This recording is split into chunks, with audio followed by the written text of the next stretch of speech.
Praise the Lord. ജീവജലം എന്ന പ്രതിദിന വാഗ്ദത്ത വചനത്തിലേക്ക് ലോകമെമ്പാടുമുള്ള ദൈവമക്കൾക്ക് വേഗം വരുന്നവനായ യേശുക്രിസ്തുവിൻ്റെ അതിപരിശുദ്ധ നാമത്തിൽ സ്നേഹ വന്ദനം. ഇന്ന് 2024 ജൂൺ മാസം 22-ാം തീയതി ശനിയാഴ്ച. സ്വർഗത്തിലെ ദൈവത്തിൻ്റെ വലിയ കൃപയാൽ ഈ മാസത്തിൻ്റെ മറ്റൊരു വീക്കെൻഡിലേക്ക് തമ്പുരാൻ നമ്മെ പ്രവേശിപ്പിച്ചിരിക്കുന്നു. ഒരാഴ്ചവട്ടക്കാലം ജോലി ചെയ്യുവാൻ, കുടുംബകാര്യങ്ങൾ നോക്കുവാൻ, യാത്ര ചെയ്യുവാൻ, അങ്ങനെ നമ്മുടെ പ്രവർത്തന കർമ്മ മണ്ഡലങ്ങളിൽ വ്യാപരിച്ച ദൈവകൃപകൾക്ക് നന്ദിയും സ്തോത്രവും കരേറ്റിക്കൊണ്ട് ഇന്നത്തെ വാഗ്ദത്ത വചനത്തിലേക്ക് പ്രവേശിക്കാം. ഇന്ന് ജീവജലത്തിൽ കൂടി പ്രോമിസ് വേഴ്സായി നമുക്ക് ലഭിച്ചിരിക്കുന്നത് എസ്തേറിന്റെ പുസ്തകം 8-ാം അധ്യായം 16-ാം വാക്യം. എസ്തേർ ചാപ്റ്റർ 8 വേഴ്സ് 16 നാം ഇപ്രകാരം വായിക്കുന്നു: യഹൂദന്മാർക്ക് പ്രകാശവും സന്തോഷവും ആനന്ദവും ബഹുമാനവും ഉണ്ടായി. വേദപുസ്തകത്തിൽ സ്ത്രീകളുടെ നാമത്തിൽ അറിയപ്പെടുന്ന 2 പുസ്തകങ്ങളാണല്ലോ എസ്തേറിന്റെ പുസ്തകവും രൂത്തിന്റെ പുസ്തകവും. രണ്ടിൻ്റെയും പ്രമേയങ്ങൾ ഒന്ന് തന്നെയാണ്. എന്നാൽ എസ്തേറിന്റെ പുസ്തകത്തിൽ ഇതാ ഇസ്രായേൽ ജനത്തിന് മൊത്തത്തിൽ ഒരു വിനാശകൻ ഉണ്ടാകുന്നു. നമുക്കറിയാം, ഹാമാന്റെ പ്രശ്നം മൊർദെഖായി എന്നൊരു വ്യക്തി മാത്രമല്ല, യഹൂദനെ മൊത്തത്തിൽ മുടിക്കുക, ഇല്ലായ്മ ചെയ്യുക. അതിന് താൻ കണ്ടെത്തിയ പദ്ധതികളും പരിപാടികളും എസ്തേറിന്റെ പുസ്തകത്തിൽ വളരെ വ്യക്തമായി രേഖപ്പെടുത്തിയിരിക്കുന്നു. നാം ധാരാളം പ്രാവശ്യം കേട്ടിട്ട് ഉള്ളതിനാൽ ഞാൻ ആവർത്തിക്കുവാൻ ആഗ്രഹിക്കുന്നില്ല.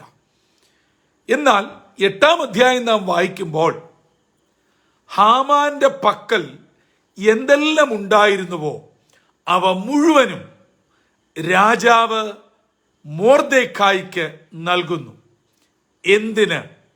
യഹൂദ ജനത്തെ ഉന്മൂലനം ചെയ്യുവാൻ ഹാമാൻ ഉപയോഗിച്ച രാജാവിന്റെ മുദ്ര മോതിരം ഉൾപ്പെടെ സ്വർഗത്തിലെ ദൈവം മൊർദെഖായിയുടെ കയ്യിൽ ഏൽപ്പിക്കുന്നു.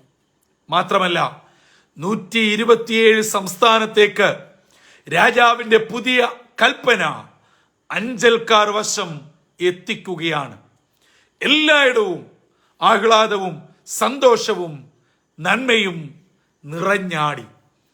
നമുക്ക് ഇന്ന് വായിച്ച വാഗ്ദത്ത വചനത്തിൽ പോലും അതെ, മരണത്തിന് വിധിക്കപ്പെട്ട് സർവ്വതും നഷ്ടപ്പെട്ട് ഏത് സമയത്തും എന്തും സംഭവിക്കാം എന്നുള്ള അവസ്ഥയിൽ എത്തിച്ചേർന്ന യഹൂദജനത്തിനുണ്ടായ 3-4 അവസ്ഥകളാണ് എസ്തേർ 8:16 ഇന്നത്തെ വാഗ്ദത്ത വചനം നമുക്ക് നൽകുന്നത്. ബഹുമാനവും സന്തോഷവും ആദരവും ഉത്സാഹവും ആഗമനം വിജയത്തിന്റെ പ്രതീതിയുമായി ജനം സന്തോഷത്താൽ നിറയുകയാണ്. അതെ പ്രിയമുള്ളവരെ, നമ്മുടെയും ജീവിതത്തിൽ ഇതുപോലെ അറിഞ്ഞും അറിയാതെയും അനേക പ്രതികൂലത്തിന്റെ കാറ്റുകൾ വരും.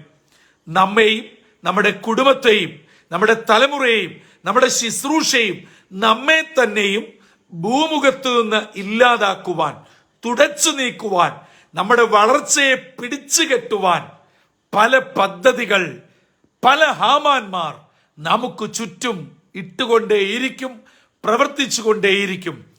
എന്നാൽ അവരുടെ മുൻപിൽ അല്പം പതറിയെങ്കിലും അല്പം പ്രതികൂലത്തിലായെങ്കിലും ഉപവസിച്ച ഇസ്രായേൽ ജനത്തിന്റെ മുൻപാകെ സ്വർഗത്തിലെ ദൈവം ഇറങ്ങി വന്ന് നിന്ദിക്കുവാൻ, ദുഷിക്കുവാൻ, കൊല്ലുവാൻ, എന്നേക്കുമായി തകർക്കുവാൻ വിധിക്കപ്പെട്ടു എന്ന് വിധി എഴുതിയ ജനത്തിന് ഒരു വലിയ നവോന്മേഷം ഉളവാകത്തക്കവണ്ണം അവരെ വിടുതലിലേക്കും സന്തോഷത്തിലേക്കും വിജയത്തിലേക്കും നയിക്കുവാൻ ഇതാ മൊർദെഖായിയുടെ നേതൃത്വത്തിൽ ദൈവജനം ഉപവസിച്ച് പ്രാർത്ഥിച്ചത് ഒരു വലിയ വിടുതലിലേക്ക് എത്തുവാൻ ഇടയായി. രാജസന്നിധിയിൽ അടുത്ത 30 ദിവസം ചെല്ലുവാൻ അനുവാദമില്ലാതിരിക്കെ, അഥവാ ആർക്കും ചെല്ലുവാൻ അവകാശമില്ലാതിരിക്കെ, ഇതാ പ്രാർത്ഥനാപൂർവം എസ്തേർ രാജ്ഞി കടന്നു ചെന്നപ്പോൾ രാജാവ് എസ്തേറിന് നേരെ പൊൻചെങ്കോൽ നീട്ടുകയും അവളുടെ ആവശ്യത്തെ പരിഗണിക്കുകയും ചെയ്തു.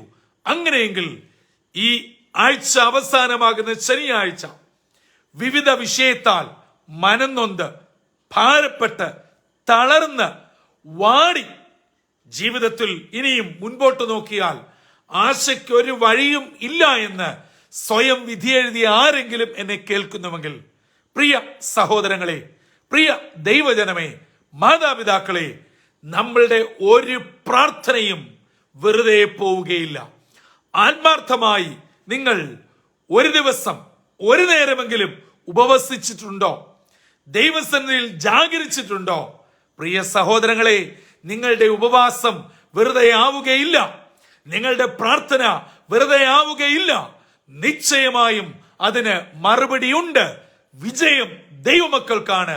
താൽക്കാലികമായി ഹാമാനും കൂട്ടരും അഥവാ സാത്താനും സൈന്യവും ജയിച്ചു എന്നൊരു തോന്നലുണ്ടാക്കി ചുറ്റുപാടിൽ, സഭയിൽ, കൂട്ടായ്മയിൽ, കുടുംബത്തിൽ നമ്മുമായിട്ട് ബന്ധപ്പെട്ട് നിൽക്കുന്നവരുടെ ഇടയിൽ ഒരു അവസ്ഥ സൃഷ്ടിച്ചേക്കാം, ഓളമുണ്ടാക്കിയേക്കാം, ജനങ്ങൾക്കിടയിൽ ഒരു തരംഗം ഉണ്ടാക്കിയേക്കാം.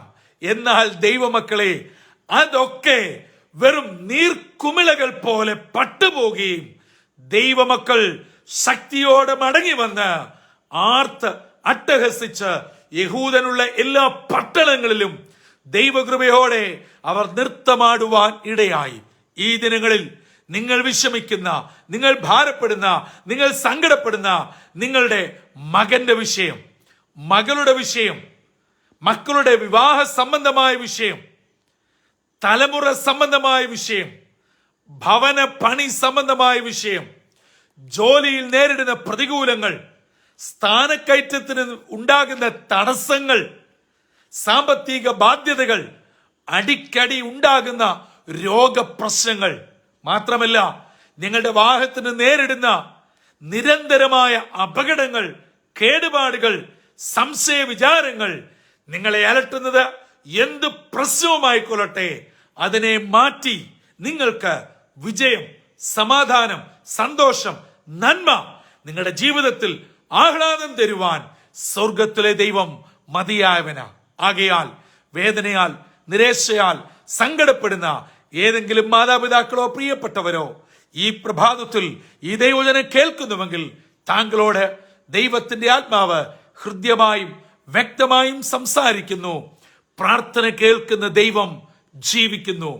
മൊർദെഖായിയുടെ ദൈവം, അതെ, എസ്തേറിന്റെ ദൈവം എന്റെയും ദൈവമാ, നമ്മുടെയും ദൈവമാ.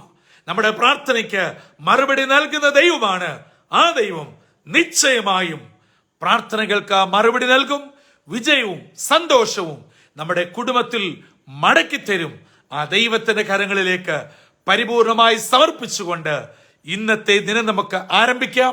അതിന് ദൈവത്തിന്റെ പരിശുദ്ധാത്മാവ് ഇന്നത്തെ വാഗ്ദത്ത വചനത്താൽ നമ്മളെ ഒരുക്കുകയും സജ്ജരാക്കുകയും ചെയ്യട്ടെ. തലകളെ വണക്കാം, പ്രാർത്ഥിക്കാം. ഞങ്ങളെ അത്യധികമായി സ്നേഹിക്കുന്ന ദൈവമേ, സ്വർഗീയ പിതാവേ, നിരാശയും സങ്കടവും മരണഭീതിയും നിന്നെയും തകർച്ചയും നേരിട്ട ദൈവജനത്തിന് സ്വർഗത്തിലെ ദൈവം പ്രാർത്ഥന കേട്ട് മറുപടി അയച്ച് ഇവയെല്ലാം മാറ്റി പകരം സന്തോഷവും ആനന്ദവും ആഹ്ലാദവും മാനവും നൽകി തന്റെ ജനത്തെ വിജയിപ്പിച്ച, നടത്തിയ, പരിപാലിച്ച അതെ എസ്തേറിന്റെ പുസ്തകത്തിലെ ദൈവകൃപയുടെ വലിയ പദ്ധതി ഇന്ന് ഞങ്ങളെ കേൾപ്പിച്ചതിനായി സ്തോത്രം. അപ്പാ, ഞങ്ങളിൽ പലരും വേദനയിലും നിരാശയിലുമാ, സങ്കടത്തിലും വിഷമത്തിലുമാ, കണ്ണുനീരിലും ദുഃഖത്തിലുമാ. അവയൊക്കെ മാറ്റി ഞങ്ങളെ സന്തോഷമുടിപ്പിക്കുന്ന ദൈവം ജീവിക്കാൻ സ്തോത്രം. നീ ദൈവവചനം കേൾക്കുന്ന ഓരോ നിന്റെ മക്കളെയും അനുഗ്രഹിക്കണം. പ്രാർത്ഥനാ വിഷയങ്ങളെ ഏറ്റെടുക്കണം. ദൈവകൃപ വ്യാപരിക്കണം. ഇന്നത്തെ ദിനം അനുഗ്രഹത്തിന്റെയും സന്തോഷത്തിന്റെയും നന്മയുടെയും ദിനമാക്കി അനുഗ്രഹത്തോടെ ഞങ്ങളെ നടത്തണമെന്ന് യേശു ക്രിസ്തു മൂലം അപേക്ഷിക്കുന്നു. കൃപയോടെ കേൾക്കുമാറാകണമേ. ആമീൻ, ആമീൻ, ആമീൻ. പ്രിയ ദൈവമക്കളെ, ഇന്ന് നാം വചനത്തിൽ നിന്നും കേട്ടതുപോലെ നമ്മുടെ നിന്ദ മാറും, നമ്മുടെ പരിഹാസങ്ങൾ മാറും, നമ്മുടെ ദുഷ്യങ്ങൾ മാറും. നമ്മളുടെ നഷ്ടമായ മാനം, അന്തസ്, സന്തോഷം, സമാധാനം നിശ്ചയമായും ദൈവം മടക്കിത്തരും. ഹാമാന് ഒരു ചുരുങ്ങിയ സമയത്തേക്ക് മാത്രമേ വിജയിച്ചു എന്ന് വരുത്തി തീർക്കുവാൻ കഴിഞ്ഞുള്ളൂ. മറ്റുള്ളവരുടെ മുമ്പിൽ ജയാളിയാണ് എന്ന് തോന്നിയാലും സ്വന്തം ഹൃദയത്തിൽ താൻ ഒരു പരാജിതനായിരുന്നു. കാരണം പ്രാർത്ഥിക്കുന്ന ദൈവ പൈതലിന്റെ മുമ്പാകെ ഒരു പ്രാർത്ഥിക്കാത്ത സാത്താന്റെ സന്തതിക്ക് ഒരിക്കലും തല ഉയർത്തി നിൽക്കുവാൻ കഴിയുകയില്ല. അങ്ങനെയെങ്കിൽ ഇന്ന് നിങ്ങളുടെ പ്രാർത്ഥന കേട്ട് സ്വർഗത്തിലെ ദൈവം നിങ്ങളെ അനുഗ്രഹിച്ച് തലമുറകളെ മാനിച്ച് നിങ്ങളുടെ തല ഉയർന്നു തന്നെ നിൽക്കത്തക്കവണ്ണം അനുഗ്രഹത്തോടെ നിർത്തട്ടെ. അതിന് ദൈവത്തിന്റെ പരിശുദ്ധാത്മാവ് നമ്മെ സഹായിക്കുകയും ചെയ്യുമാറാകട്ടെ. കർത്തൃ ശുശ്രൂഷയിൽ നിങ്ങൾക്കൊപ്പം brother Santhosh Kodukulanji. God bless you all.